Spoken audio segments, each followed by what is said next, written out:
नमस्कार, कैसे हैं आप? कैसा है ना कि जो स्वार्थ है वो यूनिवर्सल रहते हैं। जिसको जिसको जब जब चांस मिले तो वो सिचुएशन का फ़ायदा उठाता है।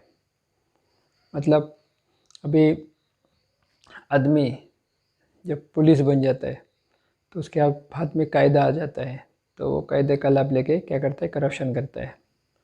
जब आदमी ब्यूरोक्रेट बन जाता है, कलेक्टर बन जाता है, नहीं तो कोई तो गवर्नमेंट में अच्छे पोजीशन पे जाता है, तो उसके हाथ में पावर रहता है, तो उसका वो फ़ायदा उठा के करप्शन करता है।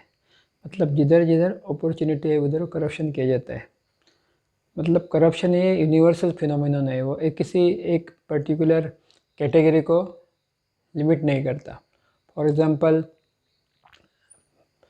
अगर बम्बई में बारिश आ जाए और ट्रेन्स बंद हो जाए तो टैक्सी वाला क्या करता है, अपना रेट डबल टिबल करता है उस दिन। तो उसके लिए वो अपॉर्चुनिटी रहते है, उस दिन वो करप्शन करता है। रिक्शे वाला, ऐसे सिचुएशन पैदा होती है कि अभी रिक्शा ही पकड़नी पड़ेगी, तो उस दिन वो करप्शन करता है। मतलब जहाँ जहाँ अपॉर्चुनिटी मिलती है तब करप्शन किया जाता है। प्यास, आपको मालूम है प्यास का रेट सट्टेबाजी की वजह से इतना बढ़ जाता है, लेना मतलब एक लग्जरी लगने लगती है। तो उस सिचुएशन में वो जो व्यापारी है वो करप्शन करता है।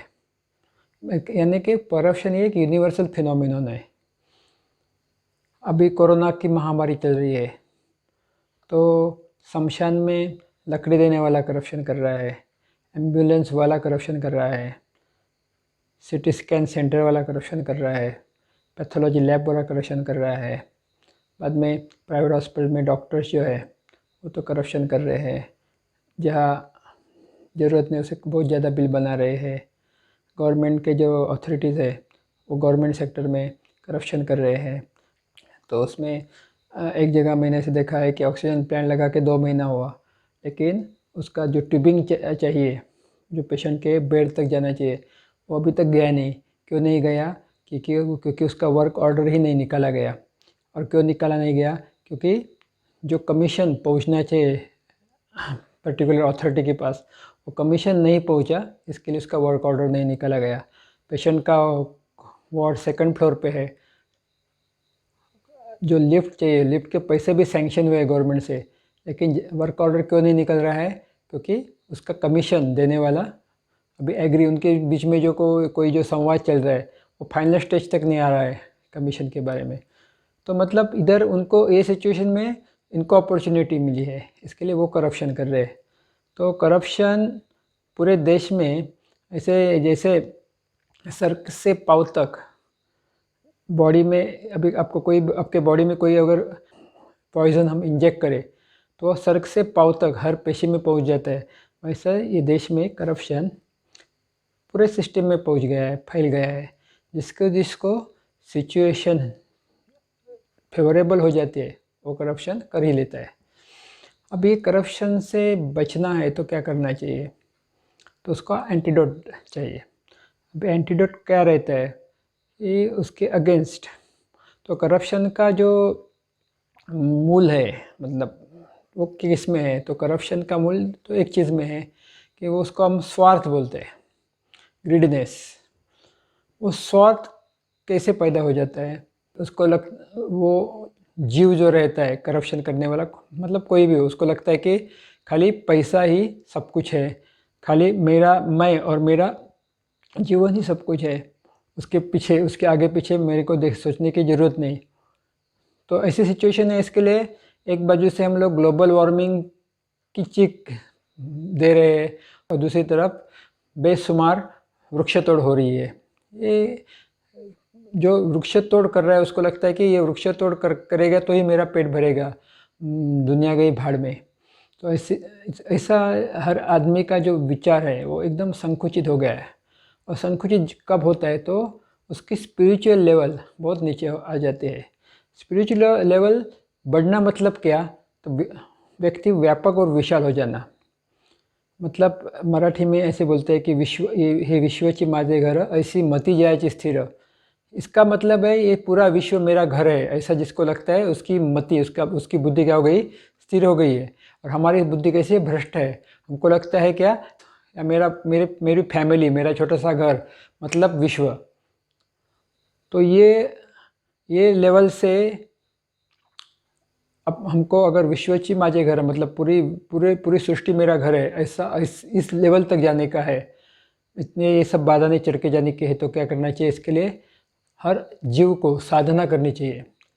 साधना करना मतलब क्या, तो हिंदू धर्म में जो आचास बोले जाते हैं, सुबह से उठ के शाम तक, सुबह उठने के जब हम उठे तो हम पहले भूमि को प्रार्थना करते हैं, उसके प्रति कृतज्ञता व्यक्त करते हैं कि उसके लिए उसके ऊपर हम पाँव रख रहे हैं। हम स्नान करते हैं तभी जल के प्रति कृतज्ञता व्यक्त करते हैं। जब हम खाना बनाते हैं, भोजन बनाते हैं, तब हम वो अग्नि देवता के प्रति कृतज्ञता व्यक्त करते हैं। वो अन्न पूर्णा देवी करके जो रहती है उसके बारे में कृतज्ञता व्यक्त करते हैं। तो हमारा हिंदू धर्म है ये हमको कृतज्ञता व्यक्त करने को सिखाता है। तभी हमको क्या समाज सिखाता है कि मैं सब कुछ नहीं हूँ, तो इनके सब सृष्टि के वजह से, ये भूमि के वजह से, ये पानी के वजह से, जल के वजह से, ये अग्नि के वजह से मेरा सब कुछ चलन वलन हो रहा है। तो मैं व्यापक और विशाल हो जाता हूँ। और मेरी जो लिमिटेशन है मेरे को समझते हैं, मेरे पास जो पैसा है उसकी लिमिटेशन हम मुझको समझते हैं। वैसे तो जब कोई बड़ा भूकंप हो जाता है, जर्जरा हो जाता है, या बहुत बड़ा बारिश होने के बाद सैलाब आ जाता है, तब टेम्पररीली आदमी को क्या लगता है कि ये पैसा वगैरह सब कुछ व्यर्थ है। बीच में चेन्नई में पानी घुस गया था पूरे सिटी में, तब बड़े बड़े पैसे वालों को के टेरेस पे हेलीकॉप्टर से पैकेट्स दिया गया था, रिलीफ पैकेट्स दिया गया था। तभी उनको लगा था कि ये पैसा कुछ नहीं है, आज हमको वो हेलीकॉप्टर से जो खाना मिलेगा उस पर ही खा के हमको जीना है। लेकिन वो टेम्पररी रहता है। अगर ये परमानेंट होना चाहिए तो क्या होना चाहिए, हम लोग को व्यापक और विशाल होना चाहिए। और व्यापक और विशाल कब हो सकते हैं कि हमारे धर्म में जो सब कृतियाँ बताई है उसका आचरण करने के बाद, मतलब साधना करने के बाद। और साधना हमारे दुर्दैव से हमारे देश में किधर भी सिखाई नहीं जाती है। साधना ना स्कूल में सिखाई जाती है, ना घर में सिखाई जाती है, ना मंदिर में सिखाई जाती है। और इसके वजह से दिन बर दिन आदमी क्या होते जा रहा है, बहुत संकुचित होते जा रहा है, छोटा होते जा रहा है। और करप्शन की वजह ये है, मतलब हम लोग बोलते हैं कि कोई विश्व वृक्ष अगर बढ़ रहा है तो उसकी छोटी छोटी जो ब्रांचेस है उसको तोड़ने के वजह से उसके क्या करे, जो मूल पे घाव मारे, मतलब उसका रूट ही कट करे, तो तभी तो वृक्ष पूरी का पूरा नष्ट हो जाएगा। वैसा अगर हमको ये देश से करप्शन पूरी तरीके से दूर करना है तो हर व्यक्ति को साधना करना सिखाना चाहिए। और इसके लिए स्कूल से पाठ्यक्रम में साधना ये विषय, धर्माचरण ये विषय अंगीभूत करना बहुत ज़रूरी है, ऐसा मुझको लगता है। इतना ही बताना था। धन्यवाद।